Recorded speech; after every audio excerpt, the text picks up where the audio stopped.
Hi everyone, welcome to the 1718 Assessment Information Overview. My name is Sarah Boone. I'm principal at Milliken Elementary for those of you that don't know me. This podcast was put together by the elementary principals to deliver to you in order to just give an overview of what our process expectations and our assessment cycle is going to look like for the 2017-18 school year.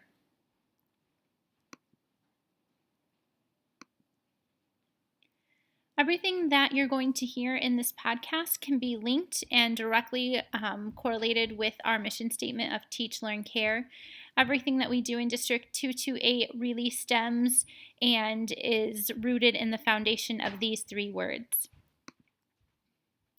So looking at our purpose, the what, the how, and the why when it comes to assessments, you can see that there are definitely links between those words of Teach, Learn, Care. With standards and curriculum being the what are we teaching? With assessment and analysis being our how and our learning, what are our students learning? And then looking at using those assessments to determine the why. The why of everything we do is because we care. And so after we go through that assessment cycle, we're making instructional decisions. We're looking at how we can best support students. How did our students reach those targets, and what else can we do to improve and best serve our children? So this podcast and our next steps is based directly on the feedback, conversations, and collaborations that took place during the 16-17 school year. This has really led to the evolution of new opportunities for our assessments and assessment cycles for this school year. So based on your feedback and the information we received, we're really going to look at the following areas to clarify, make some decisions on, and move forward. So those will be in the areas of math, reading, also a little bit more background and information on measured progress, and then DRA or Fontes and Pinnell, that individualized reading assessment. Sometimes when we hear the word assessment, we start to panic, shut down. We think of, just like this picture illustrates, mindless bubble filling and things that don't really connect to who our students are or give us valuable feedback. So I'm just going to push the pause button and remind us that assessment is way more than testing. Assessment is our driving factor. It's our why. And the use of assessments goes beyond just getting a score for growth. And that's what we're really going to focus on this year as well. Using this information to lead to better decisions and structures and support in RTI. Using this information to strengthen our conversations with parents, using this information for student growth and goal conversations, and also teacher instructional practice conversations. So we are really excited to make this happen in District 228 and continue to evolve our curriculum, instruction, and assessment cycles. Next, we really just see an overview of first grade through fifth grade assessments. Remember that these are not our be-all, end-all to what students know and are able to do, but they are critical parts of a comprehensive system of both formative and summative assessment measures. So this year we're going to look at implementing that math piece. That was a weaker piece in our RTI conversations all through last year. It was a piece that came up on your many of your goals for work this year in grade levels. And so we are going to give the math prerequisite and the end of the year assessments in grades 1st through 5th. Also in reading, we will still continue on with Unit 3 and Unit 5. Grades 1st through 5th, and as we discussed last year, potential modifications to those assessments still can be explored, and you'll see in the next couple of slides some parameters for that work. Also, measured progress in grades 3 through 5 will be given at the beginning, middle, and end of the year. This measure really assesses the areas of reading, writing, and math as it correlates to Common Core standards and a more national normed assessment. whereas our reading and our math that you see previously with Journeys and Go Math are going to be part of our evaluation and pulse to keep on our curriculum. And then finally, a differentiated and individualized assessment approach with DRA or Fountas and Pinnell that will be given at the end of the quarter and or as needed for guided reading levels. I know some of the upper grades use it more for fluency or just benchmark checks, and first and second give it a little bit more consistently to really identify where students are for instructional groupings in guided reading. So as you can see here, this really just gives that broad snapshot of localized assessments, more national based assessments, and then individualized assessments based on where each individual child is. Looking at kindergarten assessments, you can see an overview of 3 major areas of assessments that were used last year and some new pieces that are coming given the good old state of Illinois. So you can see that kindergarten uses ESGI. Through that ESGI assessment program, kindergarten will continue monitoring letter naming and sounds, numbers and counting, other mathematical and geometric concepts, and then phonemic awareness and sight words. Also this year, kindergarten will be implementing the KIDS assessment mandated by the state of Illinois. We're going to be looking at 14 measures of development to look and evaluate school readiness for our students. Comprehensively, this looks at the whole child from that social emotional lens to that academic piece and all the way around. And then kindergarten will also be joining and continuing their alignment with DRA or Fountas and Pinnell to be given starting second semester as they get started on their guided reading programs as well. So, if those are our assessments, what are our next steps with implementing those assessments? So a few clarification points and extensions, again, based on some of those conversations that we were wrapping up last year. Journeys Unit 3 and 5 are going to be read by students this year, and that will be in all grades 1st through 5th grade. The purpose of this is to gain an independent look at students with grade level material in order to evaluate the curriculum and identify needs.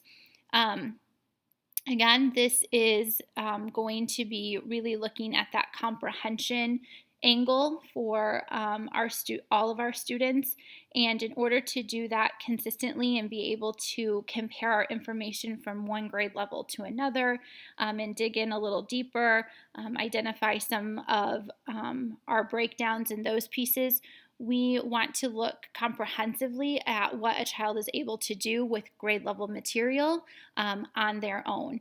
We know and recognize that this is going to be a challenge for some students, and that's okay. But we have to get, again, that comprehensive picture to see how it is they are doing and where maybe some of our gaps and also some of our strengths and successes lie. As a piggyback to that, then, the DRA and the Fountas and Pinnell will still be available to help give us those reading-specific individualized assessments to each child. So again, you see here really that how is a child measuring based on our grade level expectations, and secondly then, how are they doing and how are they growing on pieces of work that are at their ability level. So again, this just really puts those pieces of the puzzle together. It connects and balances that whole assessment system. Math assessments may be read by teachers in order to assess that math knowledge without an interference of any reading deficits, but we just ask that this is a grade level wide decision. Also, as we started talking last year, looking at those journey assessments and digging a little bit deeper with some of those analysis pieces, modifications may be decided and used as a uniformed grade level decision. We just also ask that these are approved by administration And any changes that you are planning for the Unit 3 benchmark assessment would be approved before the end of the first quarter. The other new piece that is going to be put into motion is the Go Math prerequisite assessment. Again, in looking and reviewing some of our end of the year data and having looked at many grade level goals for the upcoming school year and conversations that we have had with RTI, we were able to identify that math was definitely lacking at the beginning of the year to get some target and identifiable strengths and weaknesses going. So we're going to give this at the beginning of the year. And really this purpose of giving this is to give us that information we need to drive instruction and identify those needs, particularly those who could be at risk. Secondly, that prerequisite assessment provides early information for RTI and instructional grouping for math centers and those guided math pieces that you've been doing. It also just gives us that instructional data and feedback to evaluate where our strengths and weaknesses are in the curriculum. Gives us a chance to kind of look back, be reflective, and see where we need to go in order to continue to grow.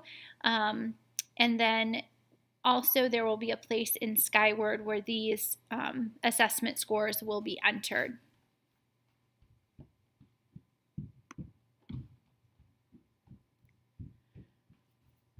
This page gives you a snapshot of the assessment calendar and timelines that will be implemented this year. So as you can see for journeys and the beginning of the year and end of the year math, there are dates in which we would like the assessment to be given, and then also dates by which all scores need to be reported into Skyward. This will just help us continue to be timely in how we are assessing and when those dates are being entered. This will also give us a consistent foundation and opportunity to talk and reflect and look at those scores and that information and monitor student growth in a way that's timely, getting things in and accomplished close to report card timelines and those sorts of things, so we can also use these assessment measures as conversation and talking points with our parents if need be. You will also see that Measured Progress has a week-long window like it did for 5th grade at the end of last year. The fall window will be September 5th through September 8th. That's right after Labor Day, so that will be a 4-day window for that.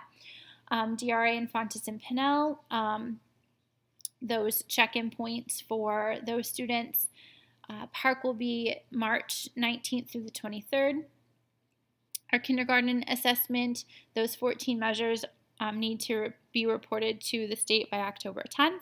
More information on that will come, and some professional development support for you guys as well, entering that information. And then lastly, we went ahead and developed a schedule for Ames benchmarking, just those windows for when we will be looking at students with that benchmarking tool and getting some scores and looking at some growth for our students who are most identified at risk. So you can see that fall testing window. There are a couple of different cycles for students who are returning to RTI, and then after some of those beginning of the year assessments are given, an opportunity to benchmark those students who we have concerns about as a result of that. Then you can see our winter benchmarking date is going to be before Christmas break. That is in efforts to really capture our students' learning before we dismiss and kind of disconnect for a little bit. And then you'll see that our spring window is in coordination with end of the year problem solving team and RTI meetings, as well as ahead of the final decisions and grade level meetings and things like that. Again, this is just our hope to keep things timely, to keep things moving, to keep our discussions moving forward in how our students are doing, what our teachers need, and how administrators can best support you. So once in motion, we want to make sure that we have some checks and balances in place. We want to make sure that our assessment system is sustainable and that this is something that has some longevity to it. We want to sustain that viable teaching and learning cycle that just really promotes the growth of both our students and our teachers. So when we look at those steps of how we are going to continue to evaluate and monitor this, we're going to be looking at what standards are we providing instruction in. So those yearly reviews and discussions to keep this document living, to keep Atlas living. Is it measurable and is it meaningful? So we're going to be asking those questions as we look at curriculum mapping pieces. Again, it's important in an assessment cycle to have multiple assessment measures because that really gives us a comprehensive picture of student strengths, weaknesses, and gives an opportunity to provide feedback for instructional improvements. So again, that's why there are multiple pieces to our assessment cycle, and kind of honing in on those target areas really help us to paint that overall picture of how our students are doing. Then your classroom and your formative assessments come into play to that as well. And then suddenly we have just this masterpiece of who our children are and what we can do to support them. With that rich information, the next critical part to make this a sustainable process is just to continue those conversations in our assessment reviews and grade level department meetings. We're going to provide those intentional forums for conversations regarding that student growth. What are our identified instructional practice needs? This then links directly to TLT and ELT, using this information to strategically plan our professional development and also to identify our school improvement goals.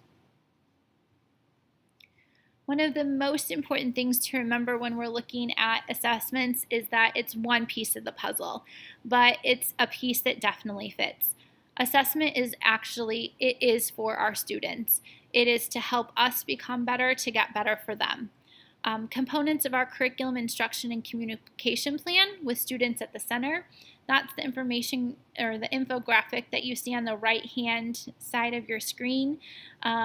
Really, all of these three elements we have going on all the time. Our teaching and learning bucket, our assessment bucket, our communication bucket, and all of those pour into our students. And remember to keep them a part of the process as well. So just a couple of ending thoughts as we realize that assessment is a process and procedures that we have in place for our students. How can assessments be learning tools for our children? After we give an assessment, is it done? Do we bring it back? Do we talk about it? How are we using it as a learning tool? And how can assessments facilitate that growth mindset and teach perseverance? We know that some of these tests are very challenging. We know that those expectations in our bars are set very high in District 228. But we also know that that is a learning opportunity and an opportunity to coach and facilitate that growth mindset with our students too.